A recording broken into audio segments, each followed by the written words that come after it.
That was terrible. That was crap. That was garbage. This place sucks. Overreaction Monday. Christopher, you have the floor. All right. Guys, football. We made it.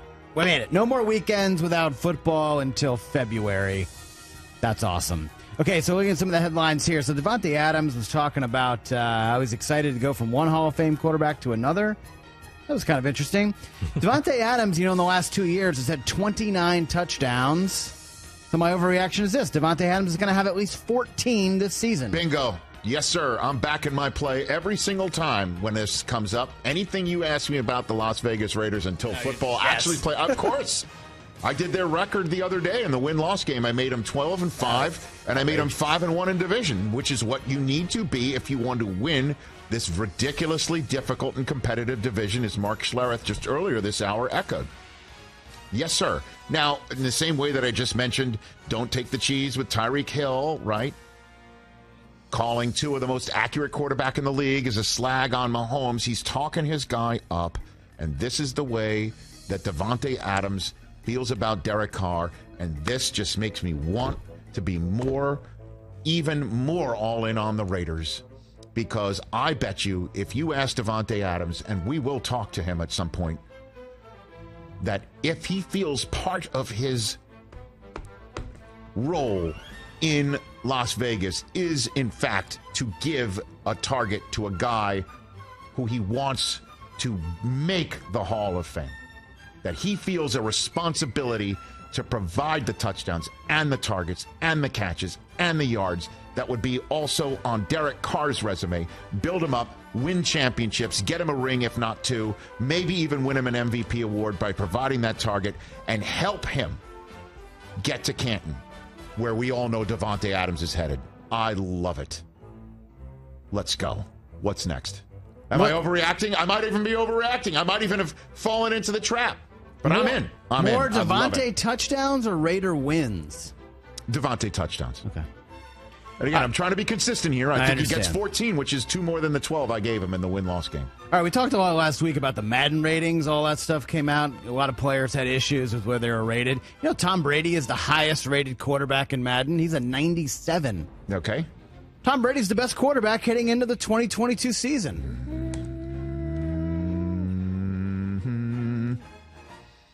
I mean, it's not an overreaction. I mean, you could make the argument. You can make the argument over and over and over and over again.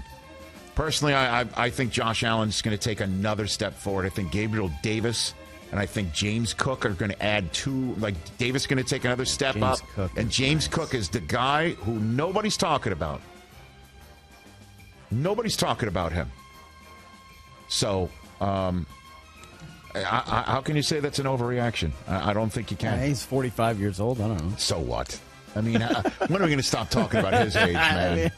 Honestly. You also think it's his last year? I do think it's his last year. All right, fair.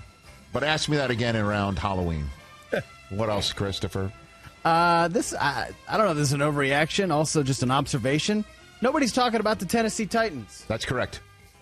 Nobody is. You know why? They were the 1 seed last year. The reason why nobody talks about the Tennessee Titans is, first of all, they play in the AFC South. That's number one. Number two, name me, outside of Derrick Henry, who you have on your fantasy team from that team. Well, A.J. Brown's gone now. Correct.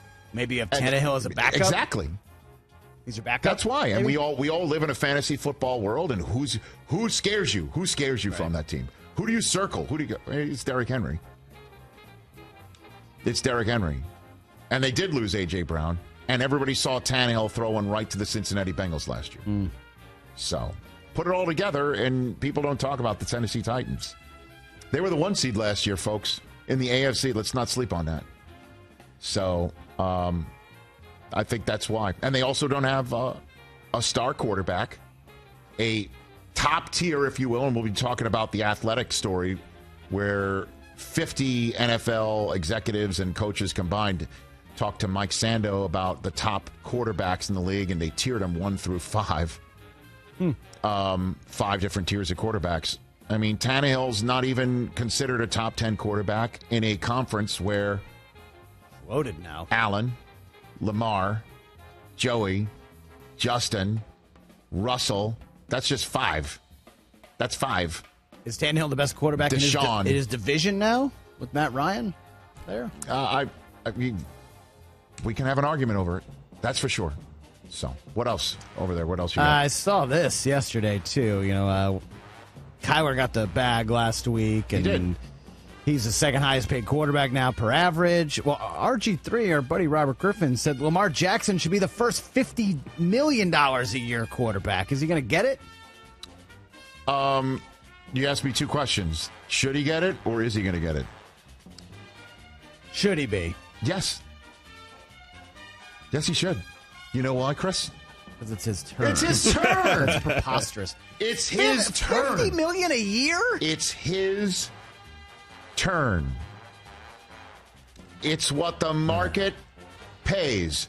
And Mike Del Tufo, get the drop ready that I had you create last week. And any owner that doesn't like that this is part of the business. This is the business we've chosen. Hyman Roth, eventual would have been, had he not, spoiler alert, had that awful moment in the Miami International Airport. He would have been the owner of the Miami Dolphins. I think Hyman Roth would have been a part owner of the Miami Dolphins. Easily. Again, owners don't like it. This is the business you've chosen, and the business you've chosen has a market. If you hit it at the right time and you've done what you've done in your first contract, you get it. That's your bag.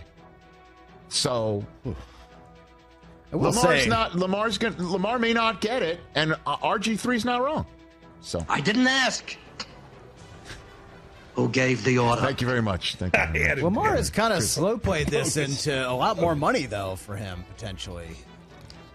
I don't know what he's doing, and I have no idea. It could be like that shot I made in pickleball yesterday. You might have seen on an Instagram account or two. Might have been that shot I made in pickleball yesterday. I noticed. A great winner. Did you mean to do it? Yeah, I did. Here's what I noticed, too. For all this great workout, didn't see him moving a lot. Oh, my God. Keep moving over there. Mister, I'm afraid of popping my Achilles over there. Aren't you feeling a little sore today? I am, but exactly. I am okay. All right. We've talked not much about this team, although we did last week because we had Najee Harris on. The Steelers are Mitch Trubisky's team for 2022. Nope. Kenny Pickett has not had his last night. The guy's third on the depth chart? Got it. Understood. You think Pickett starts more games than Mitch? Yes. That's insane. I do. That's insane. Right now, I feel it in my bones. Just a feeling. You're feeling so many things. I'm just hooked on a feeling. I think that maybe the tightness in your Achilles. It's like I'm just hooked on a feeling. Is that Flashdance? Is that what that is? More than a feeling? Or more than a feeling? No. What is that? Flashdance is what a feeling. What a feeling? What a feeling. Hooked on a feeling is dancing on the sea. Okay. No, I don't know what that. No, what a feeling is. We are totally botching. Are we mixing all kinds of songs? Irene Cara. We're mixing. Flashdance. What a guess. That's okay. you were right. You had it. Yeah, okay.